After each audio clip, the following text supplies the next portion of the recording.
Hello everyone and welcome to today's video. Today I'm doing another of my Disney Flashback series. I've only done one video in this series so far because it took me a bit longer to get to this next one than I would have liked.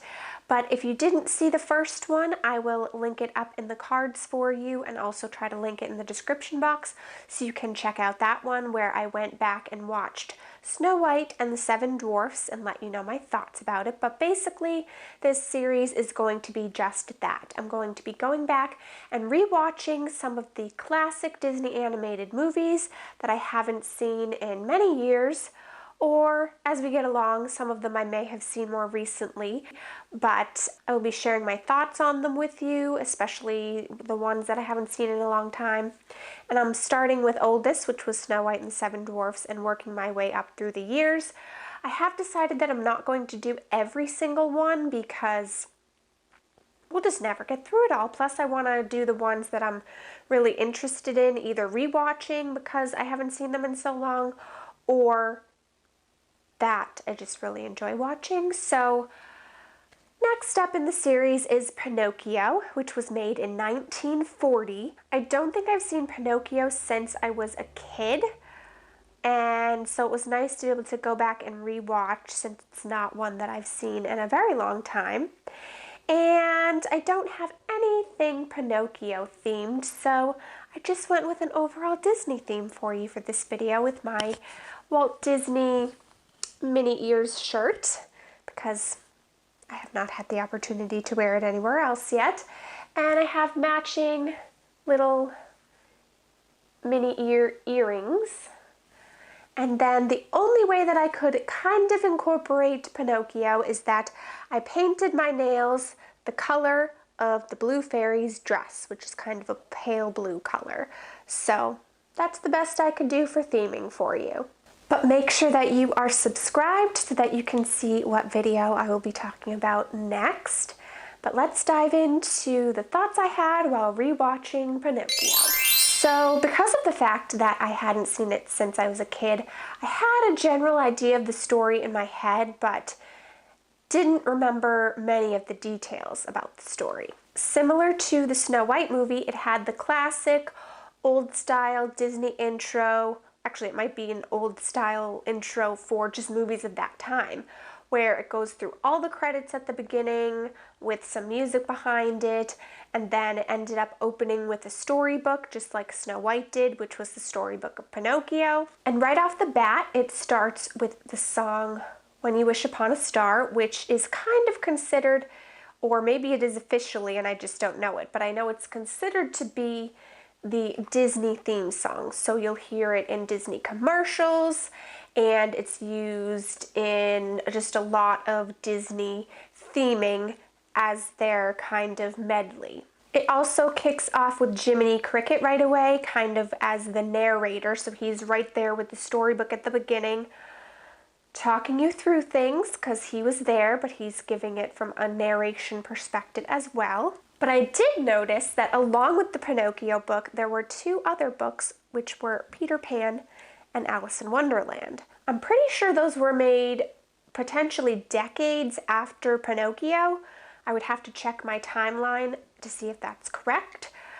But yet they had two of the stories there, so I don't know if that was a foreshadowing on Disney's part, if they were already thinking about making those movies, or if they were just classic stories that they thought people would know about, but I found it interesting that both of those were also included there. So Geppetto is a wood carver, not really a detail I had specifically remembered, but Pinocchio is a marionette puppet that he had created. Then there are two other characters that I honestly had completely forgotten about, but I did find quite interesting and entertaining, and that was Figaro the cat and Cleo the fish, both of which are pets of Geppetto's. And I do have to say that seeing Figaro's bed made me smile because it looked like it was a human's bed with a pillow and blanket, yet it had Figaro laying in it, and I could very much picture my cat Sir Duncan enjoying something like that. Geppetto evidently wants a son or family, so he wishes for Pinocchio to become a real boy and not just a puppet. And He must have been wishing upon a star or something like that, because the blue fairy shows up and she says that because Geppetto has given so much happiness to others in terms of creating his toys and bringing joy to other children, that he deserves to be happy too. So then she makes Pinocchio come to life. So she says he's not yet a real boy, and to become a real boy, he must be brave, truthful, and unselfish, and choose between right and wrong. And she tells him that he'll know this by going by what his conscience tells him, and that if he does these things, then he will become a real boy. So Jiminy explains, I believe to the audience, but also Pinocchio, that your conscience is that still, small voice that people won't listen to, and that's the trouble with the world today. So, apparently, even in the 1940s, people were not listening to their conscience. But it's a message that very much still rings true today.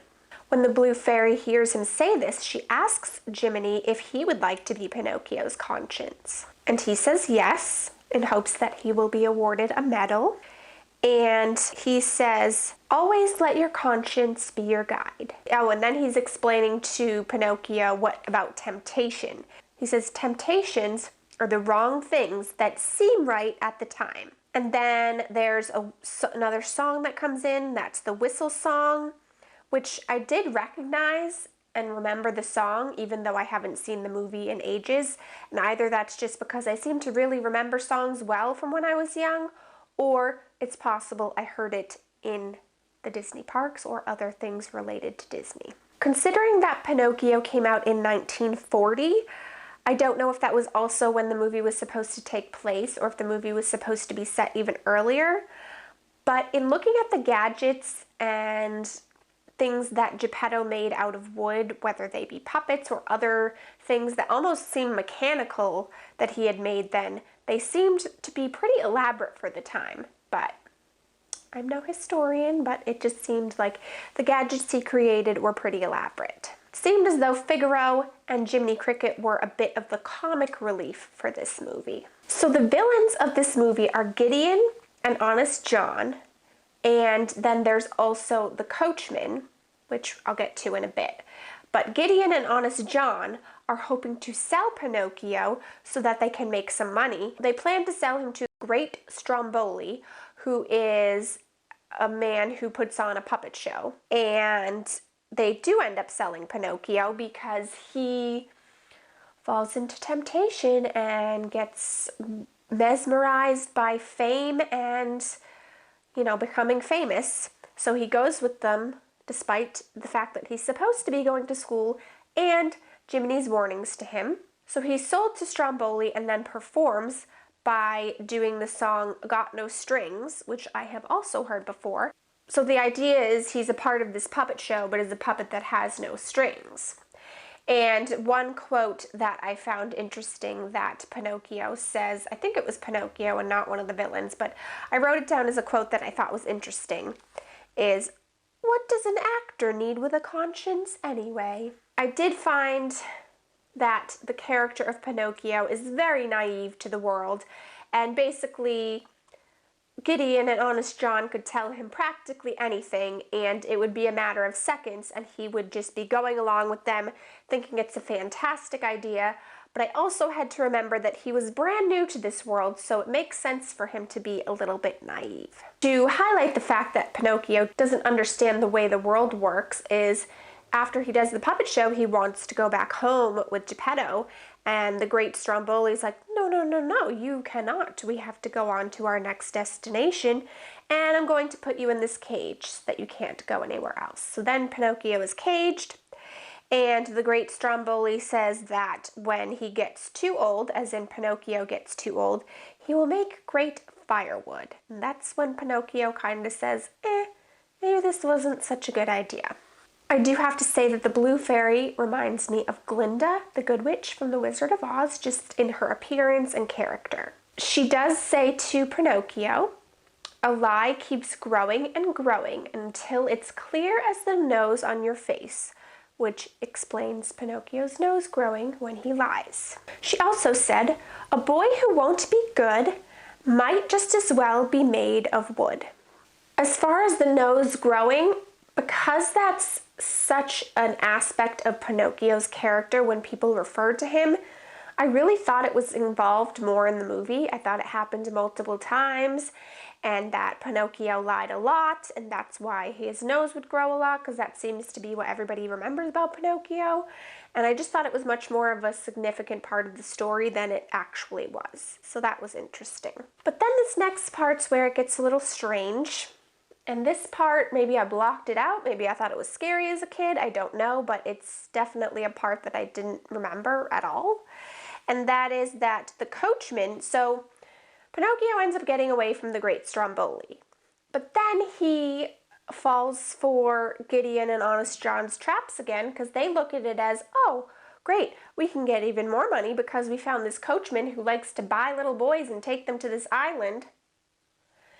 And so we'll trick Pinocchio into going with him and get a bigger payday. And as they put it in the movie, the coachman is collecting stupid, disobedient little boys. And they go to Pleasure Island, which is an interesting name because it no longer exists, but for quite some time, Disney, as part of their Downtown Disney, which is now Disney Springs, had a separate section that they called Pleasure Island, which was supposed to be like an adult-only section, or 21-plus section, which was kind of full of nightclubs, bars, things like that. It doesn't exist anymore, but it was there for some time, Pleasure Island, and I'm wondering if they took the name from Pinocchio. So this is how Gideon and Honest John sold it to Pinocchio, that he should go to this place. Oh, it's coming back to me now. So they kind of pretend that they are doctors and can figure out what's wrong with Pinocchio, and they say, you are allergic. And the cure is vacation on Pleasure Island. Happy land of carefree boys where every day is a holiday. So that's how they sell it to Pinocchio, that in order to not be allergic, you have to go and take this vacation on Pleasure Island. I did notice, though, when all the boys are heading to the island, now, I totally keep in mind that 1940 animation was very different, but it's just interesting that it's always like far away shots. And I did notice that the far away animation of the boys heading to the island is very undetailed, so it's just basically like eyes and a mouth, and they all kind of look very similar as opposed to giving each of them different detail or as much detail as they have when they're close up. Then it did make me smile to see, because basically this island is a place where boys can run amok and have no rules, no supervision, can get in fights, destroy things, and do whatever they want. And it made me chuckle to see Pinocchio walking around eating an entire pie. Not a slice of pie, just the whole pie. And then he says, being bad's a lot of fun, ain't it? Now, you did see something that you would not see in a Disney movie that's made today, but because of the time, it was just different. And the kids were smoking cigars. And Pinocchio tries it, but then it makes him sick and he turns green, and it was just interesting. And then I don't remember exactly what context this was in, but I wrote it down, a little quote from Jiminy, where he says, you young hoodlum, I'll knock your block off. Knock your block off. Not a saying we hear much anymore today. So the boys going to the island trashing stuff, that's not the weirdest part. The weird part is that the coachman is turning the boys into donkeys so that he can sell the donkeys. Now, the movie doesn't really get into or explain how they turn into donkeys. All I can think is that the bad behavior makes them turn into another name for donkeys, Jack, and that by behaving badly in this way, that's why they turn into donkeys, and maybe it's some sort of special magic that's on this island. But he did say he only wanted, wild, misbehaved boys. It just never really gets into explanation of how it happens, because it seems to happen faster to some than to others, so I'm not sure exactly how that worked. Then we have, heading back to Geppetto, there's a whale named Monstra, and they swallowed Geppetto while he was looking for Pinocchio. Now, we never see that happen. Don't know how the whale swallowed Geppetto or why he was looking for Pinocchio in the ocean, but he got swallowed by a whale. Not eaten, just swallowed. Another observation I made is that there is a lot less singing in this one than there was in Snow White. Now, Pinocchio does end up coming to life at the end. The blue fairy does make him a permanent boy. And the movie definitely had a lot of lessons because it kept telling you about being truthful and listening to your conscience and being good, behaving good, and not giving in to temptation. So those are, I feel like, lifelong messages, but definitely were prominent in Pinocchio. And those were really all of the thoughts I had about it and the things that I wanted to share with you. I have to say it's not my favorite Disney movie, and I don't know if that's because of the time period that it was made or just because I prefer ones that have the Disney princesses in them. I'm not sure why exactly, but while I enjoyed rewatching it, since it had been so long, it would not be one of my go-to picks to watch again and again.